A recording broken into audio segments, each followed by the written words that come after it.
Penn State fans, the wait might finally be over as Penn State could potentially have their new head coach. I'm Adam Sheets back here with a special edition of the Pain and Panic podcast. Thank you for joining us here. We had an episode earlier today, but we promised you an emergency episode was coming when Penn State finally had their head coach, and it looks like they might. They're as far as they've been as they have honed in and are finalizing a deal to hire Iowa State's Matt Campbell as their new head coach. This is something that's been in the works for the last 24 to 48 hours after, the Kalani Sitake stuff did not work out earlier this week. Penn State has honed in and looks like they have their guy in Matt Campbell. So to start here, let's discuss who is Matt Campbell. We mentioned he's the Iowa State head coach. We'll go back through everything he's done because you might think Iowa State head coach up in the Big Ten area, is that going to work out? Well, Matt Campbell actually a better fit if you didn't know. He's an Ohio native. He was born in Ohio. He actually played one season. His freshman year of football was played at Pitt,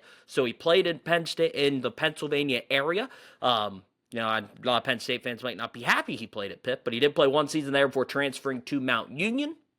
And then he had been in that area, in the Ohio area, coaching in the MAC throughout the start of his career. He was at Bowling Green and Toledo as an assistant head coach, going back and forth between those two programs, before becoming the Toledo head coach from 2012 to 2015, before finally taking the job at Iowa State. And Iowa State, his record speaks for itself. He's 72-55, 50-40 in the Big 12. And you might look at that, you might go, those numbers don't really pop out at you. James Franklin had a better record at Penn State than Matt Campbell had at Iowa State.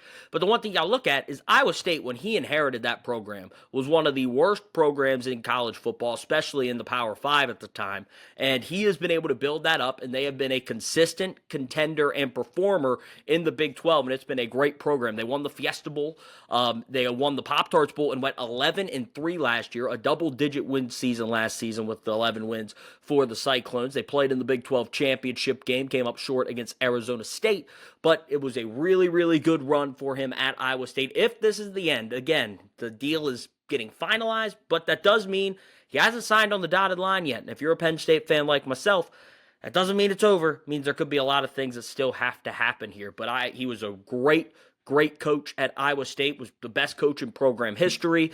He's a legend at Iowa State. If he ends up staying there, I guarantee he's getting a statue after all this, but right now looks like he is going to be Penn State's guy. He's been known as a coach that's been able to do more with less. It's kind of Matt Campbell's MO. He's been really, really successful at that. He's had some great players come through Iowa State as well. Don't get me wrong. David Montgomery, who you see in the NFL, Brock Purdy, went to Iowa State and played for Matt Campbell, so he's had a very, very successful track record of getting guys to that next level, but he's going to try to bring that to Penn State now with more resources. Iowa State, mentioned, it hasn't been one of the elite programs in college football, not even one of the good programs for a long time until Matt Campbell got there, and he's been able to build that up and be able to do a really good job. Now getting Penn State resources, the NIL that Penn State's able to come in, the recruiting base Penn State has, is he going to be able to get that done? And I feel like, culture-wise, and we just mentioned doing more with less, and being an Ohio native up here in that Big Ten area when he started before he went to Iowa State, which is still Big Ten area. Of course, had the Cyhawk game, went 3-1 against Iowa over the last 4 years. He's been really successful against the Hawkeyes. Now he comes to Penn State, and it seems like it's just going to be a phenomenal fit.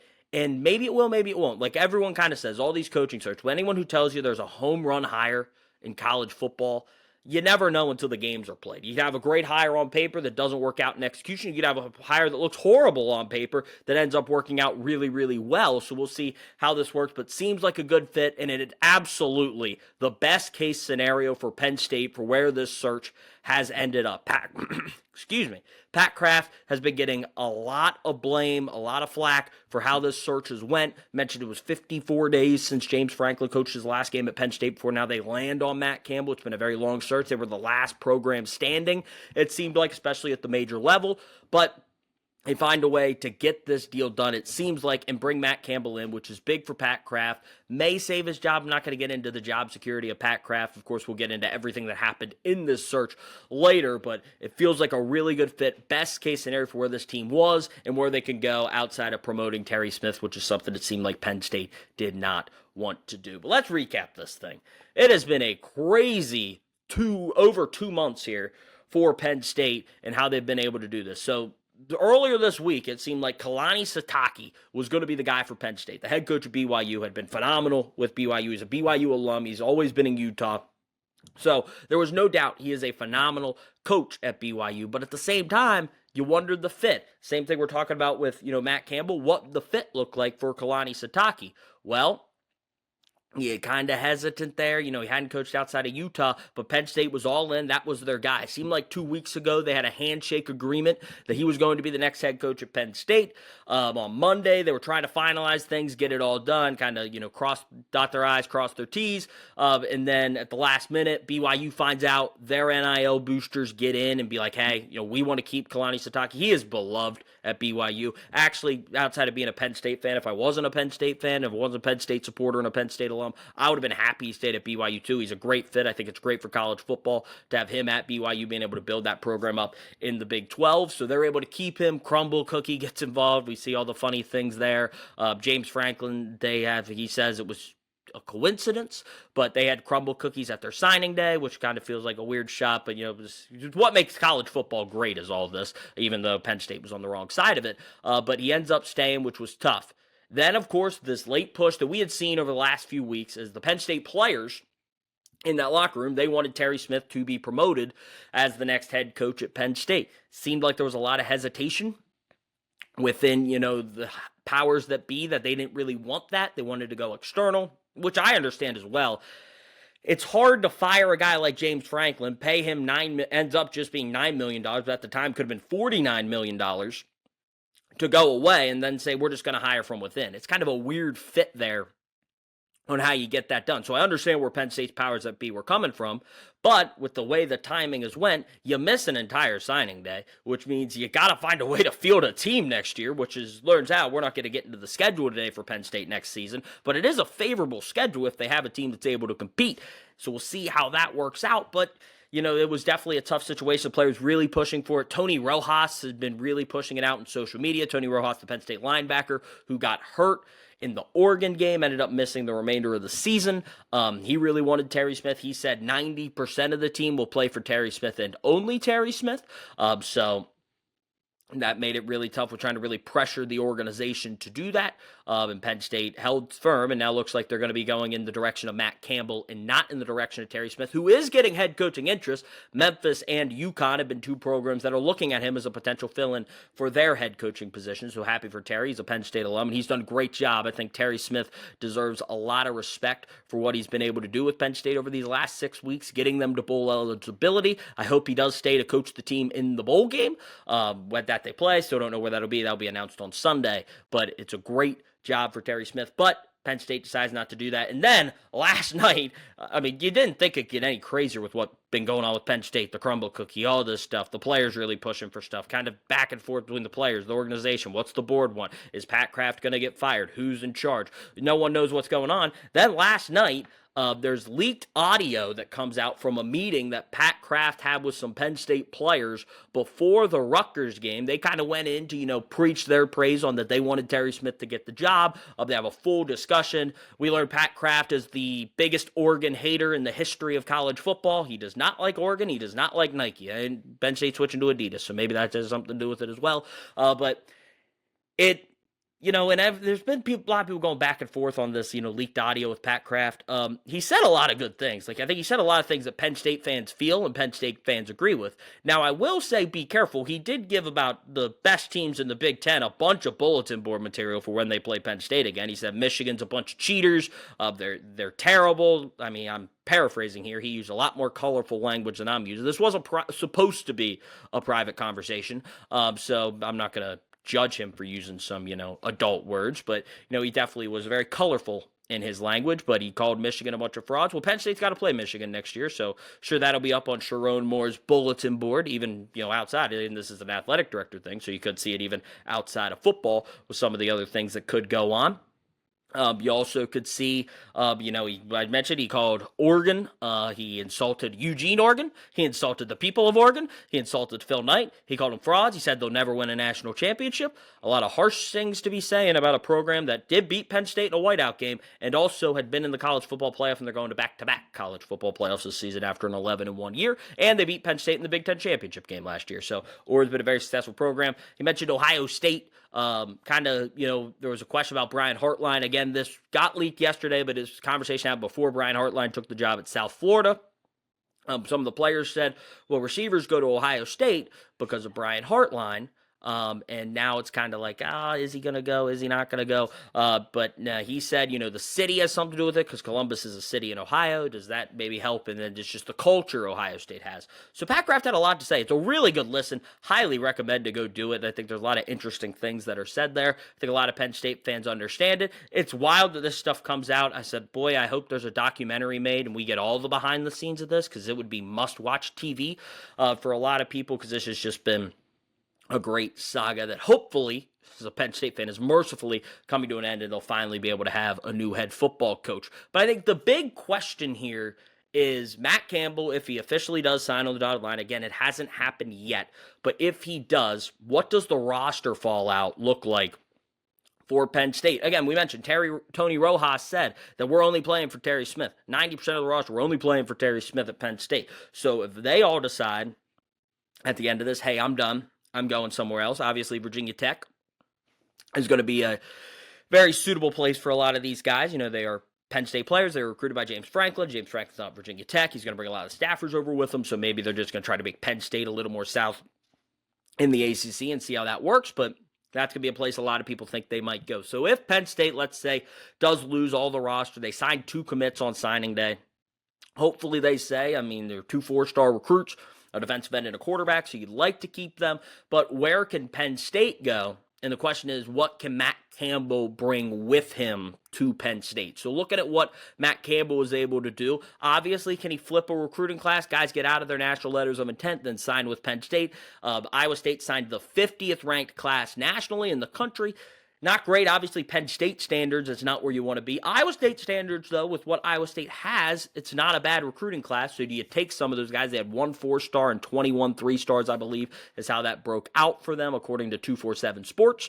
So that's the 9th recruiting class in the Big 12 with the 22 commits. So can he bring some of those guys over? Do they maybe want to follow Matt Campbell to Penn State, if that's potentially a possibility? But I think the big thing that Penn State, and we've kind of talked about this with what Penn State's going to have to do, it's going to be heavily reliant on the transfer portal and finding the guys to come in to play for Penn State. Whether this is Matt Campbell or not, feels like that's definitely going to be the case because it doesn't look like it's going to be Terry Smith at all. Don't know how Terry Smith would take the job even after all this, but if Matt Campbell officially does sign on the dotted line, which we do expect that to happen, here are some of the players that he could bring. Just looking at players on his roster that have eligibility. Iowa State was actually a pretty young team when you look at what they had, especially at skill position impactful players defensively. Quarterback Rocco Becht was a junior. He threw for 2,584 yards, 24 total touchdowns, did have 9 interceptions, but he's a veteran quarterback, understands Matt Campbell's system and the way they want to play. So is that maybe a guy that wants to follow and go into the Big Ten and potentially try to move and get an opportunity to play for Matt Campbell